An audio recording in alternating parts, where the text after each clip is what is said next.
जब कांग्रेस पार्टी की नेत्री प्रियंका गांधी वाड्रा का हलफनामा वायनाड में जो लोकसभा का चुनाव है उसमें दायर किया जाता है, तो आज ये कहना गलत नहीं होगा मोहब्बत की दुकान नहीं दलाली की दुकान है। मोहब्बत की नहीं, ये दलाली की दुकान है। और जो तथ्य सामने आए हैं, पूरे भारत की जनता आज नकली गांधी परिवार भ्रष्टाचारी नंबर 1 उनसे कुछ सवाल पूछना चाहती है। सबसे पहले,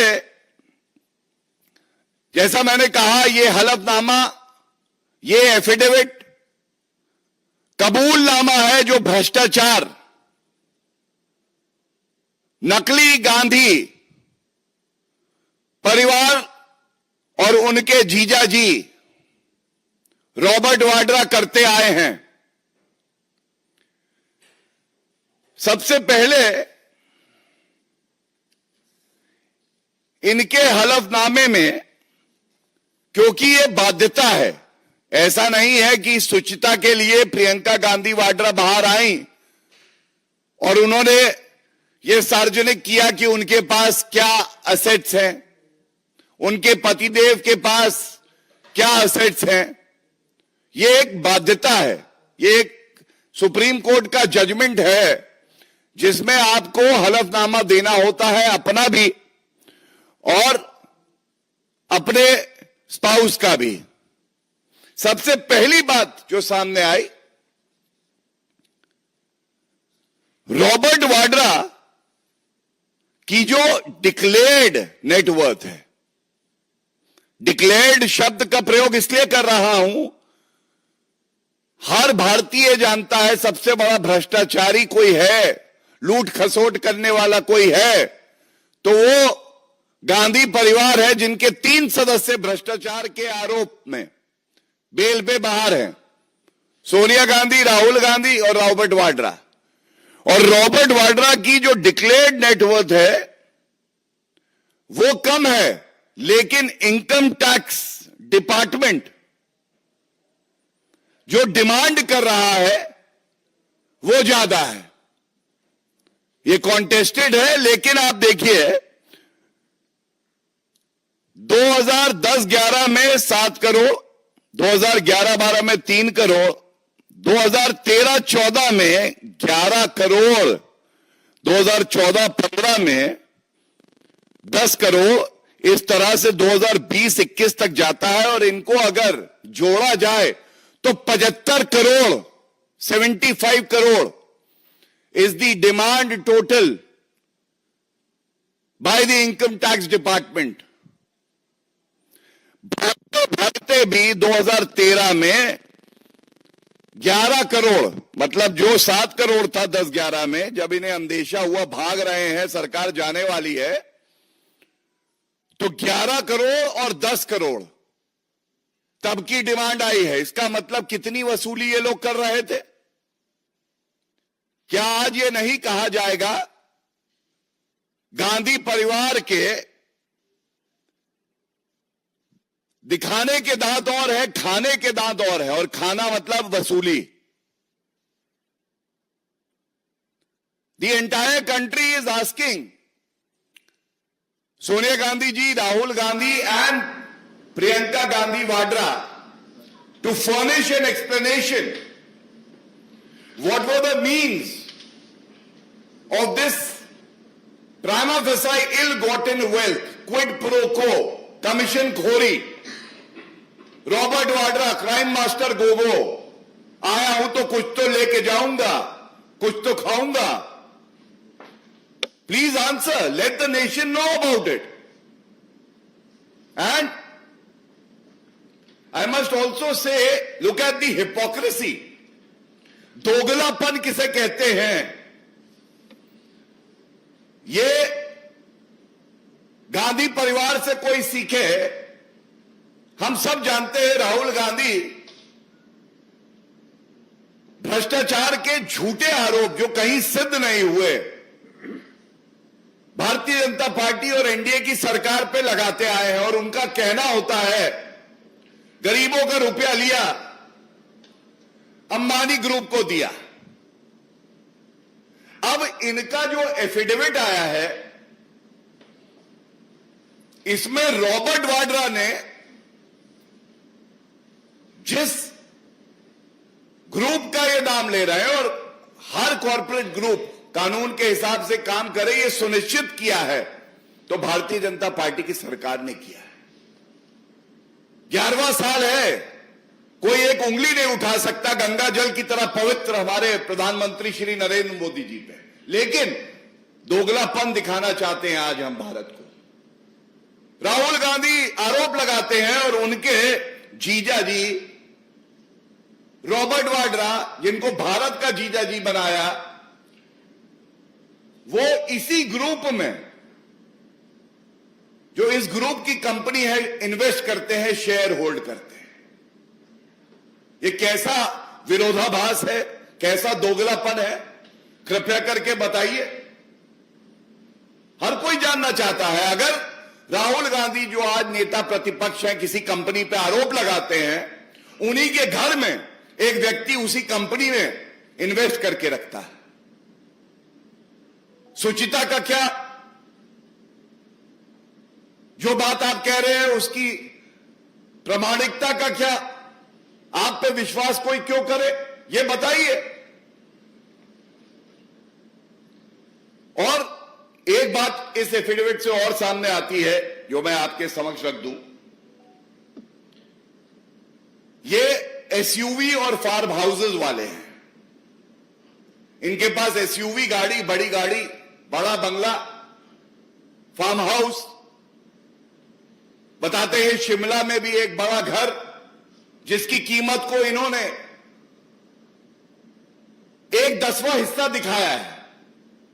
और हम सब जानते हैं पहाड़ों में अनुमति नहीं मिलती, लेकिन कानून को झुकवाया इस गांधी परिवार ने, क्योंकि प्रियंका गांधी वाड्रा के परिवार को उनको घर चाहिए था और उसकी कीमत सही नहीं बताते।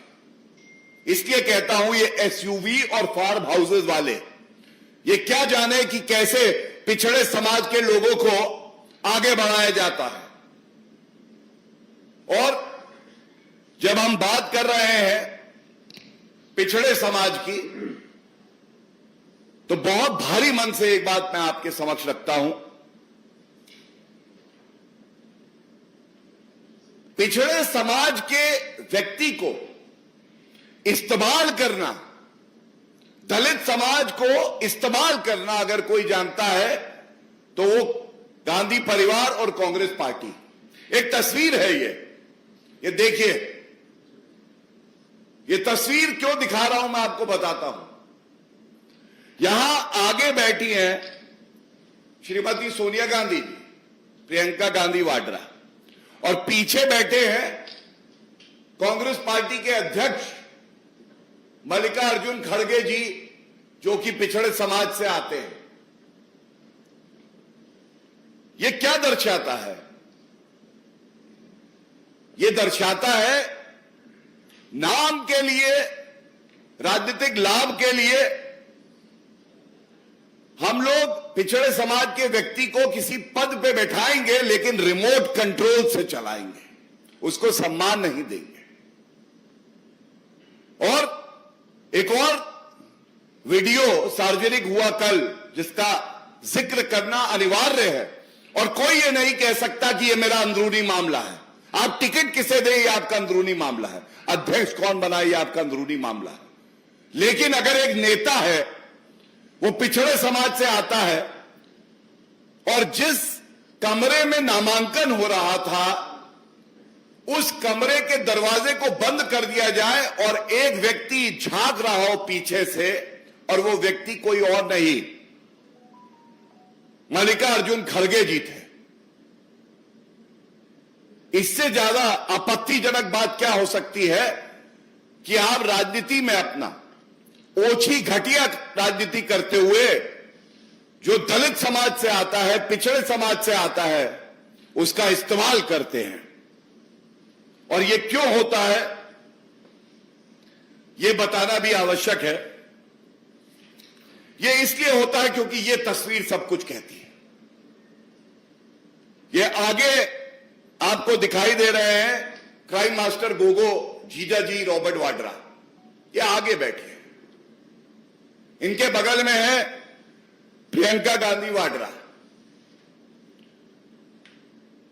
इनके पुत्र रेहान, इनकी भी एंट्री हो चुकी है, ये भी आगे बैठे हैं। सोनिया गांधी कमरे के अंदर है और राहुल गांधी भी कमरे के अंदर है। जितनी जानकारी हमें है, 5 लोग नामांकन करते हुए कमरे के अंदर रह सकते हैं।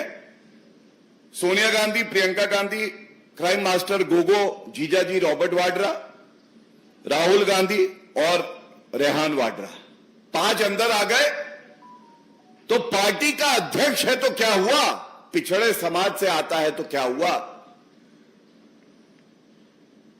कई बार सांसद रहे हैं तो क्या हुआ,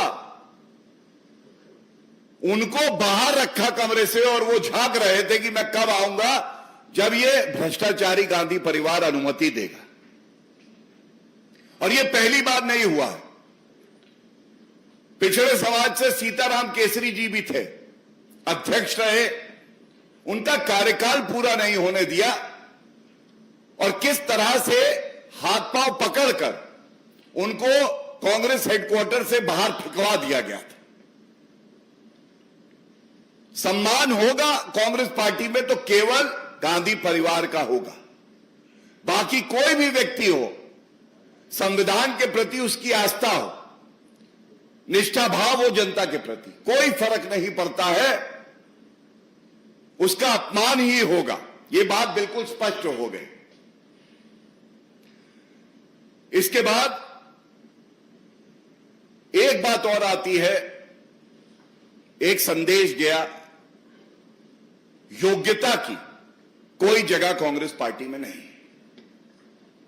हमने सुना है आदरणीय प्रधानमंत्री जी ने समय समय पर प्रेरित किया है युवाओं को,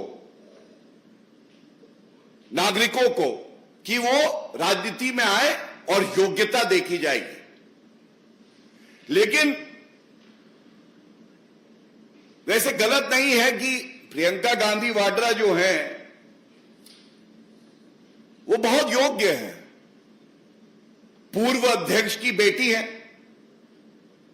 पूर्व अध्यक्ष की बहन भी है, पूर्व अध्यक्ष की पोती भी है और आने वाले अध्यक्ष की मां भी है। योग्य वो हैं और योग्यता इतनी 2019 में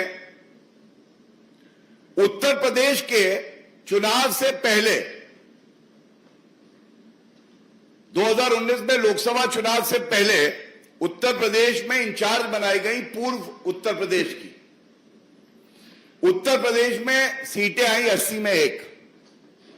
यह रिजल्ट है कांग्रेस पार्टी का। लेकिन रिजल्ट प्रियंका गांधी वाड्रा का क्या था?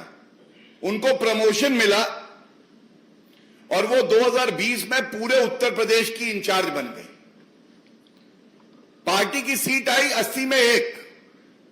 प्रभारी पूर्वी उत्तर प्रदेश की प्रियंका गांधी वाड्रा। रिजल्ट में Congress fail, Priyanka Gandhi Vadra gets a promotion. 2020 में पूरे उत्तर प्रदेश की इंचार्ज बन गई।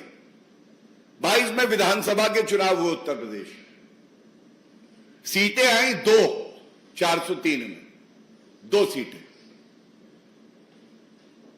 अब आप बताइए, 2 सीटें जो आई, फिर इनका प्रमोशन हुआ, वायनाड में इनको टिकट दे दिया गया है और वाकई ये इनका अंदरूनी मामला है। लेकिन एक बात जरूर मैं पूछूंगा और पूरी जिम्मेदारी से पूछूंगा, ये जो डिक्लेयर्ड इनकम है कई 100 करोड़ की और अनडिक्लेयर्ड इनकम हजारों करोड़ की, वायनाड में आपदा आई, लैंडस्लाइड, इस भ्रष्टाचारी करोड़पति परिवार से इतना नहीं हुआ कि 1 रुपया डोनेट कर दें, 1 रुपया वायनाड की जनता के लिए। ये कैसा परिवार है भ्रष्टाचारी? देश में आपदा आती है, आप विदेश चले जाते हो। राहुल गांधी वायनाड से सांसद, आपदा आई, आप 1 रुपया नहीं दे पाए, डोनेट कर पाए लोगों के लिए, क्योंकि इनका मकसद केवल इतना है, इनके घर का दामाद आगे बढ़े, इनकी तिजोरी भरती रहे, आम जनता से इन्हें कोई लेना देना नहीं है। और अंत करूंगा इतना ही कह के, दलितों का अपमान नहीं सहेगा हिंदुस्तान, ये जान लीजिए। तो जो मैंने ये प्रेस वार्ता करी, इसमें आपको गांधी परिवार का भ्रष्टाचार, वंशवाद की जीत होती है, योग्यता की हार होती है कांग्रेस पार्टी में, और इसके साथ पिछड़े समाज और दलितों का अपमान होता है। और ये प्रश्न आज भारत की जनता पूछ रही है, इस उम्मीद से कि राहुल गांधी आज सामने आएंगे और ये बताएंगे कि ये मोहब्बत की दुकान है या दलाली की दुकान है। धन्यवाद।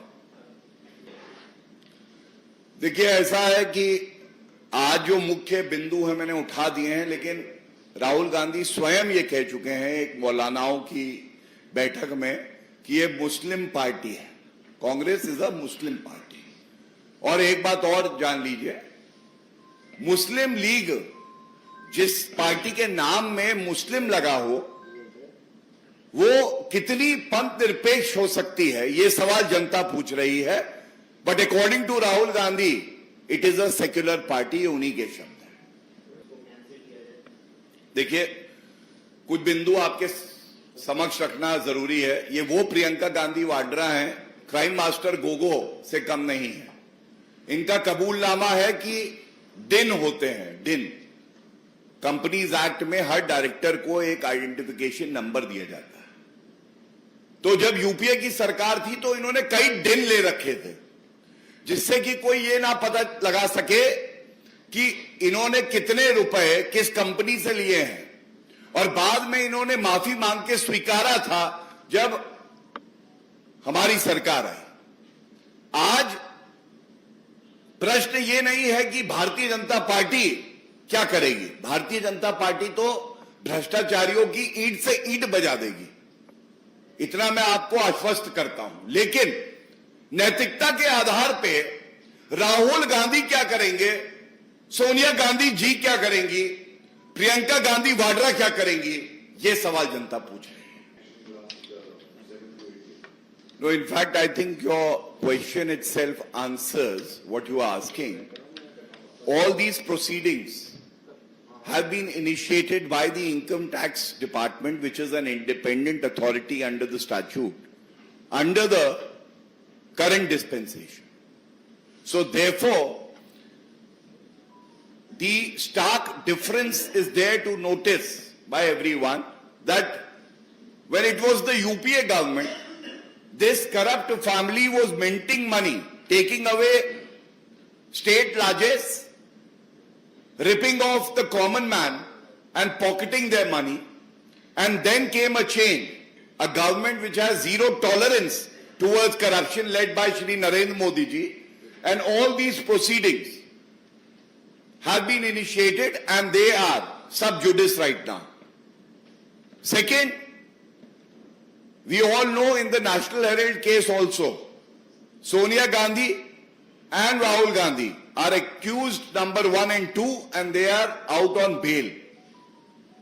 Now, it is for the judiciary to see how they can expedite these cases, because the Honorable Supreme Court in its judgment has already clearly stated that public servants, member of parliaments, MLAs, their cases should be heard first.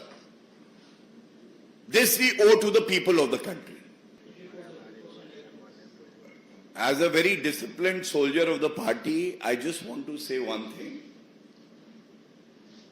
It is a victory for our country. It gives a very strong message that India is a strong nation leading from the front, and it's an ongoing situation. I would not like to comment on it. The Ministry of External Affairs has been issuing statements on this issue, and they are in the best position to answer every question which needs to be answered.